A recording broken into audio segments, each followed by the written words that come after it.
Hi guys, this is my third part, the third part to my top 30 films. I can't even speak. I've done the three of these videos in a row, and my up to neighbour's dog keeps shouting. This is part three of my top 30. It doesn't shout, dogs don't shout, they bark. This is the third part of my top 30 movie franchises of all time list. Before I kick off, I just want to say I've made a mistake. I forgot to put Mad Max in the list, so I would like to say that the Mad Max trilogy is phenomenal.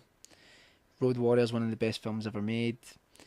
I think the third one's really underrated. I actually think the first one is the weakest of the three, but it is a great trilogy. So I would have put it in my list, but I forgot. So here we go. Here's number 10, Terminator. I think the first two Terminator films are just phenomenal. The first Terminator film that Jim Cameron made, I think, is a horror film essentially. It's a really dark, brooding film. Some great action pieces. It feels like it was done low budget, but very, very effectively.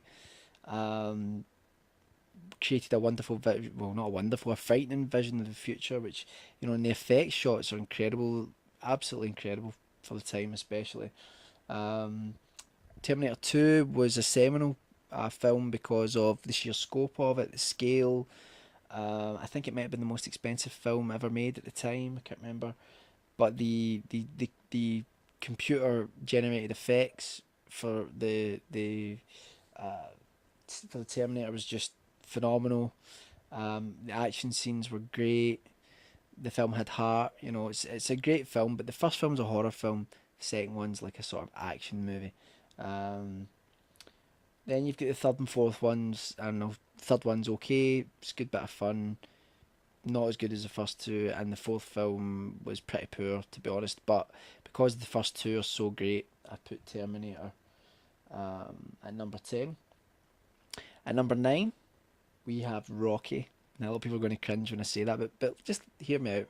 First of all, the original Rocky film is, it's such a wonderful, wonderful movie. It's anyone that's ever felt like they're an underdog. The Rocky film, first Rocky film, just really lifts you up and takes you places. And I think it's autobiographical. I think it really is about Sly Stallone. When you hear about his hardship of actually trying to become an actor, he like pawned his dog and all. That's a really sad story, but he got his dog back eventually. But anyway, um, I think that the first Rocky film, the ending is one of the most moving and beautiful things ever. When Adrian jumps into the ring, and I don't want to ruin it for anyone that hasn't seen it, but it's so well done. All the Rocky films after that basically completely contradict what the first film's about. The first film is not about success, it's about going the distance, it's about giving your all no matter what. Even if you know you're going to lose, it's about giving your all. Then they sort of kind of ruin that in a way by going on and doing films where he becomes this big success. However, I think they are a lot of fun. They're so much fun. A lot of people love Rocky Four. I love Rocky Four. You just can't help but love it. Ivan Drago is the baddie. What happens to Apollo? Rocky training. In the snow. Wonderful. Rocky Three is great. Rocky Two is great. Rocky Balboa and Rocky Five, I think, have their moments. So yeah, I put Rocky in there. Just really probably a lot of nostalgia, but yes, the first film should be taken seriously. The other films should not, but they are incredibly entertaining, I think. Okay, so number 8, this is going to be another uh, controversial one. Number 8, I put Star Trek. I'm not going to go through all the Star Trek films because there's a ridiculous number of them. However, I have no fear in saying that I'm a Star Trek fan, and I think some of the Star Trek movies are some of the best science fiction films ever made. The Wrath of Khan is the pick of the bunch. It's phenomenal from beginning to end, directed by Nicholas Meyer. And actually, the second best Star Trek film was directed by him also, The Undiscovered Country, which I think is incredibly underrated. It's a great science fiction movie. And the thing is about the Star Trek films is that there's a lot of heart in them. So even when you've got films that aren't that great and within the series, the sheer charisma of the cast and just the heart behind these great characters really carries it through. And then you've got the next gen films. I think First Contact is very good. And then you've got the reboot. Well, not the reboot, but the prequel Star Trek, which came out, which I thought was excellent. Really looking forward to the sequel to that. And the first Star Trek film is worth watching. It's a very peculiar movie. If you're going to start with the franchise, don't start with that. Start with The Wrath of Khan. And I love Voyage Home. I don't care what anyone says. Voyage Home's a great movie. So Star Trek at number 8. Number 7, James Bond. There are, again, too many films to mention. From Russia with Love is possibly the best. I actually think Casino Royale, not the 1960s version with David Niven, the recent version with Daniel Craig, I think it's a phenomenal entry in the series. Daniel Craig, I think, is a fantastic James Bond. And but you know, Sean Connery, he defined the character, and I think he will always be seen as the best James Bond. Roger Moore, I have a soft spot for, just because when I was a kid, that it was always the Roger Moore films they showed, but really he put a level of camp into the role, which I think for a lot of people that are big James Bond fans just shouldn't be there. I mean, some of the films are really silly, Moonraker and stuff like that. And then there's even unofficial James Bond films like the 1960s Casino Royale and like um, Never Say Never Again, where James Bond comes out of retirement and it was Sean Connery came back to play him. So yeah, I think that the James Bond franchise has been phenomenal. Every James Bond has had a great movie. In fact, I think even George Lazenby. I think the one film he did was phenomenal. I think I think Roger Moore had some good ones. Sean Connery had great ones. I think Timothy Dalton's ones I think were great. And I think um, Pierce Brosnan and Daniel Craig as well. Everyone's had their shot, and that's how good the franchise is. That every actor has had at least one film that's been really good. Okay, so number 6, Lord of the Rings. I think that Peter Jackson created something truly remarkable. Bear in mind, Stanley Kubrick said that Lord of the Rings could never be filmed because he was thinking about doing it, and he said it wasn't filmable. Fair enough, he didn't have computer graphics at that time. However, what Peter Jackson did, if you've read the books, he cut a lot out and he changed things in it as well, but he really kept the spirit of the novel, and I think that's the biggest achievement. I think the fact that the three films were filmed at the same time to one another is really wild when you think of what they've achieved. Um, Probably about the greatest experience I've had in the cinema was the opening to Fellowship of the Ring. I didn't know what to expect, and I remember going like this,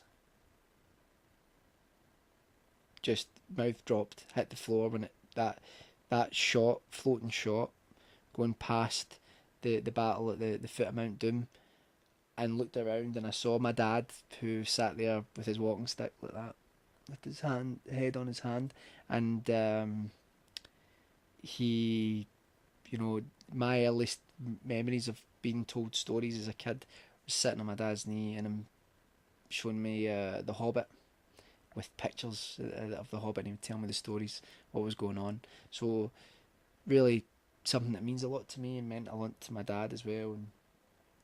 And really phenomenal achievement. Really looking forward to The Hobbit. Okay, so that's number 6, Lord of the Rings. Number 5, Aliens. I don't want to talk too much about this because I've done an analysis of all the Alien films. I think Alien is a masterpiece. Aliens is a masterpiece, but for different reasons. I think Alien is the true piece of art of the series. I think Aliens is one of the best sequels ever made. It's one of the most enjoyable films ever made. I think Alien 3 is a very flawed film, but I think it is good. I think especially the assembly cut, if you get a chance to watch that, is even better. Alien Resurrection is just a weird sort of like black comedy. It's not part of the franchise really in my mind.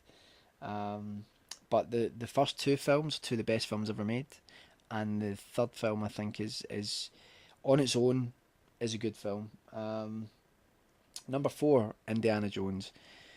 I've said before, Kingdom of the Crystal Skulls. You know, my opinion of that film has got worse as time goes on. If you search on YouTube, you'll find a review I did of it years ago when it first came out. And I did say I really liked it. And my opinion of it's got worse as times went on. But I did say at the time as well that it still wasn't a patch in the original three, and it wasn't. And the problem with it is they didn't film it the way that they filmed the original three, and that's what was wrong with it. And Steven Spielberg should have been in charge, not George Lucas. Anyway, um, I think Raiders of the Lost Ark is the greatest adventure film ever made. I think Indiana Jones and the Last Crusade is just hilarious. It's so enjoyable. And I tell you something right now, Temple of Doom, it's almost a horror film, and it's got real horror elements in it. And I think as well, it's really underrated. Temple of Doom, I really do believe that. I've got a lot of time for all three, the original trilogies. Just Indiana Jones is such an iconic character, and I really hope if they do one more that they're talking about, that they'll really do him justice. Okay, number three, Star Wars, the original trilogy. I think Empire Strikes Back is easily the best of the series. It's so dark, but it takes the universe and just adds a level of respectability to it. Now I love A New Hope, I do. It's really exuberant and it's a fun fairy tale adventure, but Empire Strikes Back gives it gravitas, and that's what makes Empire Strikes Back so wonderful. I think the Return of the Jedi, a lot of people don't like it. I love it. I think it's fantastic. I don't mind the Ewoks. Yes, I can understand wee cuddly creatures, but the point being made that they could overcome this advanced army, I think is a good point to make. And I also feel that the battle scenes between Luke and Darth Vader are perfection, cinematic perfection. Um, so just a wonderful series, and it's just a shame that the prequels didn't live up to them. Although Revenge of the Sith is okay, uh, but yeah, I would definitely say Star Wars is one of the best trilogies ever made. Just so much fun and just such great memories of it. Number two, now this is going to be controversial because you were probably going to think this was going to be number one.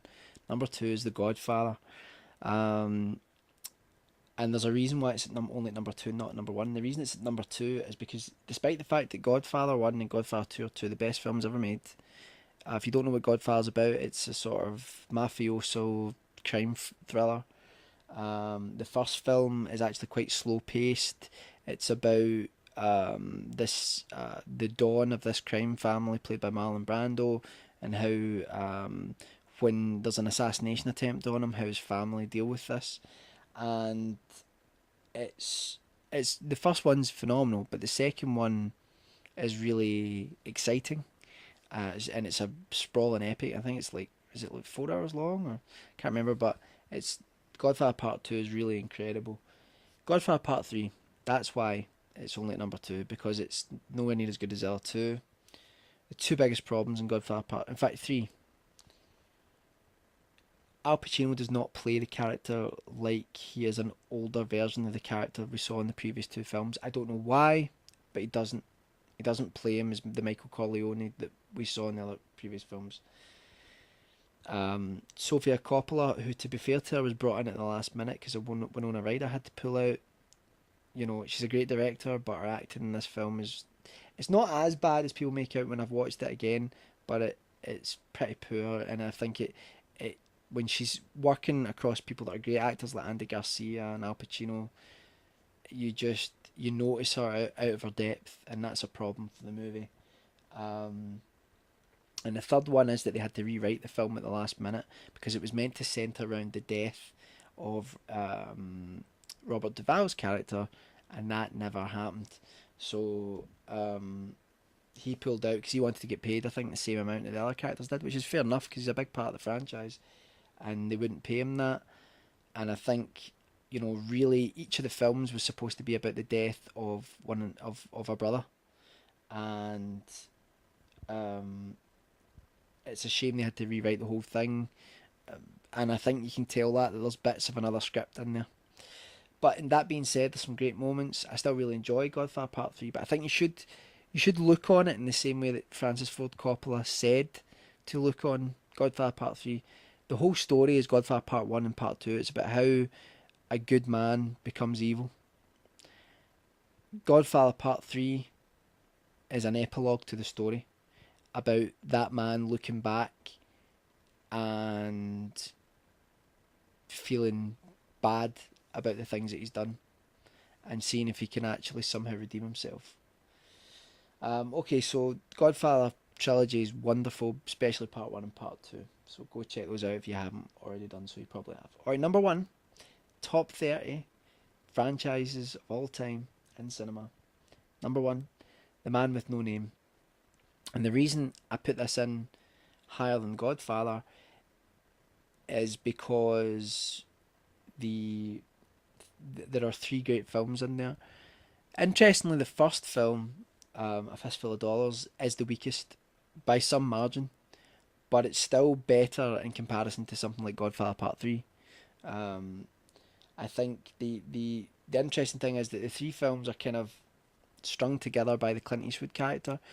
Now, the problem with this is you might not call it a franchise because you might say, well, it's not too clear that Clint Eastwood is playing the same character. In fact, in 2 of the films he gets called 2 different names. But I think they are essentially the same character. There is the idea that Good, the Bad and the Ugly is actually a prequel to the second film, so that's the order it would go in. But I think the 3 films are phenomenal. For a few dollars more, yeah, is the weakest. However, for a few dollars more, Lee Van Cleef, one of the best characters in Western history. Such a great story, great set pieces, everything in it. The music by Morricone is Ennio Morricone is like some of the best music you'll ever hear in anything. Sergio Leone, who directed these films, just did such an incredible job. He didn't direct many films, but pretty much everything he directed was gold. And the second film is wonderful. Good, the Bad and the Ugly is just sublime, absolutely sublime. Again, it's so epic. Now, you have to go over certain things when you watch these films. They're spaghetti westerns. I think they were filmed primarily in Spain, actually, but it was through an Italian crew.